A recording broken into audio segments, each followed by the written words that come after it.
Entre 2010 et 2013, c'est l'apocalypse. Les chiffres parlent d'eux-mêmes. 2007, Nokia détient 49% du marché mondial. C'est clairement le roi. 2011, 30%. Ça commence déjà à bien baisser. 2013, moins de 5%. Là, c'est clairement la chute libre. En 2012, Nokia annonce une perte de chiffre d'affaires record de 4,9 milliards d'euros. C'est la première fois que Nokia perd de l'argent annuellement depuis qu'il est rentré dans le domaine de la téléphonie en 92. Le 14 juin 2012, après l'annonce de la suppression de 10 000 postes, l'action Nokia s'effondre de 17% en une seule journée. Elle atteint son plus bas niveau depuis 16 ans.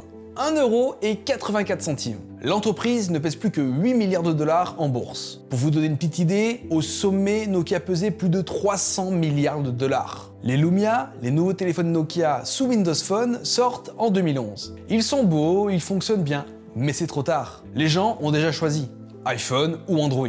Il n'y a plus de place pour un troisième acteur. Le 3 septembre 2013, c'est la fin. Nokia vend sa division mobile à Microsoft pour 7,2 milliards de dollars. Nokia, le roi de la téléphonie, abandonne les téléphones. C'est émotionnellement déchirant pour l'entreprise finlandaise. BlackBerry tient un peu plus longtemps, mais pas beaucoup. 2010, 40% du marché américain, BlackBerry est encore fort. 2011, les ventes commencent à chuter. Une panne géante des systèmes BlackBerry ébranle la confiance des utilisateurs pendant plusieurs jours. 2012, BlackBerry annonce une perte de 125 millions de dollars au dernier trimestre 2011.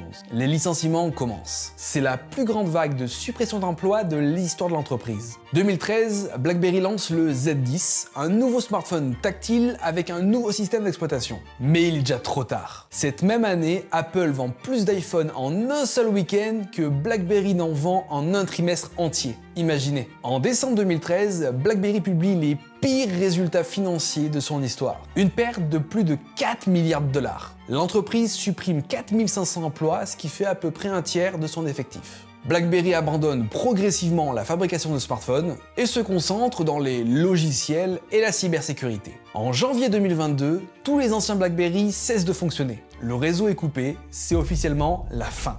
Pour résumer l'ampleur du désastre, Nokia est passé de 49% de part de marché en 2007 à moins de 3% en 2013. BlackBerry est passé de 20% du marché mondial en 2009 à moins de 1% en 2016. Pendant ce temps, Apple et Samsung dominent. En 2013, ils détiennent à eux deux plus de 50% du marché mondial des smartphones. L'iPhone, le produit d'un outsider qui n'avait jamais vendu un téléphone, a tué deux entreprises en 6 ans.